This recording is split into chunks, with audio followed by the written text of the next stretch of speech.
Sois le bienvenu. On se retrouve aujourd'hui pour une émission sur les relations de négligeabilité et d'équivalence. Le but, aujourd'hui, ça va être de comprendre les idées qui sont à l'origine de ces étranges notions qui sont la négligeabilité et l'équivalence. Pour cela, on va raisonner grâce à deux exemples. Le premier exemple va me servir à illustrer et à introduire la notion de négligeabilité. Pour cela, on va considérer UN et Vn, les deux suites réelles définies comme suit. Donc UN ça vaut exponentielle moins n, et Vn c'est 1 sur n carré. Et la question qu'on se pose, c'est que se passe-t-il lorsque n tend vers plus l'infini? Donc pour cela, pour faire tendre n vers plus l'infini, eh bien on va faire quelque chose de très simple, on va considérer des valeurs de n qui sont de plus en plus grandes, et on va regarder les comportements respectifs des suites UN et Vn. Alors pour des valeurs de n allant de 1 jusqu'à 1000, on peut voir très rapidement que Vn prend les valeurs 1, 1 centième, 1 dix millième et 1 sur 1 million, que j'écris ici avec des puissances de 10. De l'autre côté, à l'aide d'une calculatrice, on peut regarder que UN vaut 0,37 à peu près pour n égale 1, à peu près 5 10 puissance moins 5 pour n égale 10, 4 10 puissance moins 44 pour n égale 100, et ma calculatrice me donne directement 0 pour n égale 1000. Donc c'est juste l'incapacité de la calculatrice à calculer une quantité aussi petite. Alors certes, les deux suites ici, UN et Vn, tendent toutes deux vers 0. Mais je peux dire quelque chose d'un peu mieux. Je peux dire que lorsque n devient très grand, c'est-à-dire qu'il tend vers plus l'infini, UN devient négligeable par rapport à Vn. On voit tout de suite que pour n égale 1, UN n'est pas du tout négligeable par rapport à Vn, puisqu'il y a un rapport à peu près de 1 tiers entre les deux. Par contre, dès qu'on est à n égale 10 ou à n égale 100, la quantité UN devient extrêmement petite en comparaison à Vn. Donc effectivement, si on calcule le rapport entre UN et Vn, c'est-à-dire le quotient entre les deux, on va trouver que ça donne la limite lorsque n tend vers plus l'infini de n carré que multiplie exponentielle de moins n. Et ça vaut 0, par croissance comparée, propriété qu'on démontre dans Épopée mathématique numéro 7. Alors là, il convient vraiment d'entendre ce qui vient d'être dit. On a dit qu'une quantité était négligeable par rapport à une autre, et ce mot rapport évoque immédiatement l'idée de faire un quotient.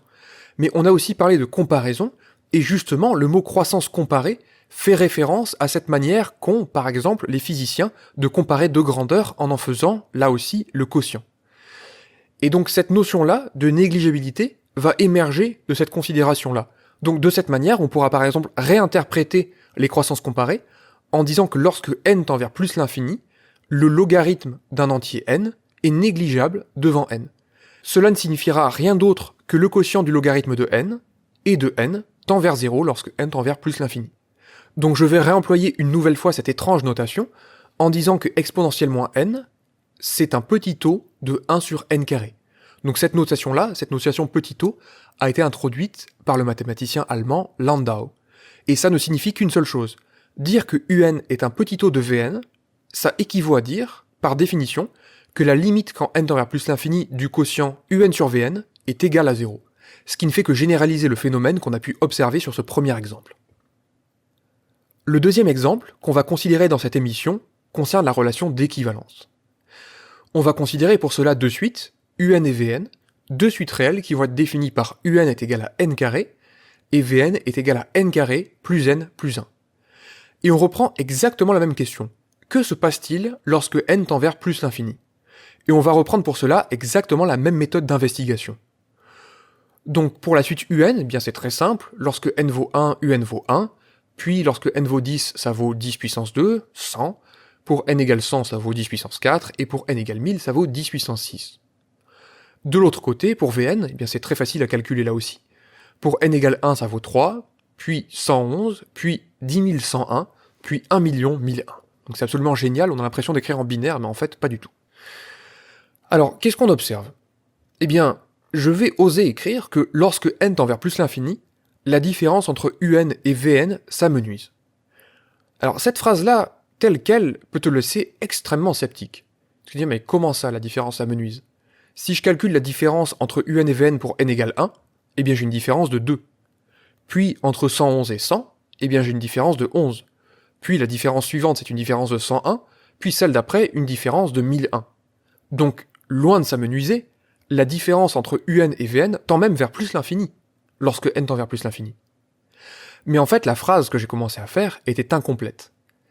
La vraie phrase, c'est que la différence entre UN et Vn s'amenuise par rapport à UN, ou par rapport à Vn, ce qui est exactement la même chose, ça va revenir exactement au même. De ce point de vue-là, la différence de 2 qu'on a entre UN et Vn pour n égale 1 est énorme, puisque c'est une différence du simple au triple. Au contraire, pour n égale 1000, on a une différence de 1001, mais en comparaison à 1 million, c'est quand même pas grand-chose. Alors voyons mathématiquement ce que ça peut donner cette affaire. On va souhaiter démontrer en fait ici que la limite lorsque n tend vers plus l'infini de la différence entre UN et Vn par rapport à UN, donc le quotient de l'un par l'autre, est égal à 0. Donc c'est exactement la phrase qu'on a faite ici. Aussi, cette différence qui s'amenuise, j'aurais pu dire, la différence entre UN et Vn devient négligeable par rapport à UN, lorsque n devient grand. Donc ça nous amène d'ailleurs à reformuler cette limite nulle comme une relation de négligeabilité, ce qu'on avait fait dans l'exemple 1, juste à gauche. Cette limite qui est nulle, je peux l'écrire en disant que la différence Vn moins UN est un petit taux de UN. Et je peux encore une fois reformuler ça, puisque si je regarde la limite qu'on a à gauche, eh bien je peux séparer la fraction en une somme, en remarquant que UN divisé par UN, ça vaut 1, et donc ça équivaut à dire que la limite du quotient Vn sur UN est égale à 1. Alors naturellement, que ce soit pour la négligeabilité ou pour l'équivalence, il va être question à un moment de justifier que les suites par lesquelles on divise ne sont pas nulles à partir d'un certain rang, ce qui est exactement le cas pour les deux exemples que j'ai choisis. Alors est-ce le cas? A-t-on donc ces trois relations qui sont équivalentes? Eh bien oui. Effectivement, si on calcule le quotient Vn sur Un et qu'on en prend la limite lorsque n tend vers plus l'infini, eh bien ça donne cette limite-là, et je peux dire que c'est la limite de 1, plus deux termes qui tendent tous deux vers 0 lorsque n tend vers plus l'infini, et donc ça tend bien vers 1. Et la notation qu'on va introduire ici, c'est une relation donc d'équivalence, on va dire que n carré plus n plus 1 est équivalent lorsque n tend vers plus l'infini à n carré. Et donc on peut donner la définition, en se basant sur cet exemple-là, en disant qu'une suite UN est équivalente à une suite Vn, si et seulement si, la limite lorsque n tend vers plus l'infini du quotient UN divisé par Vn vaut 1. J'espère que cette émission t'a plu, je te souhaite une excellente journée, et je te dis à la prochaine.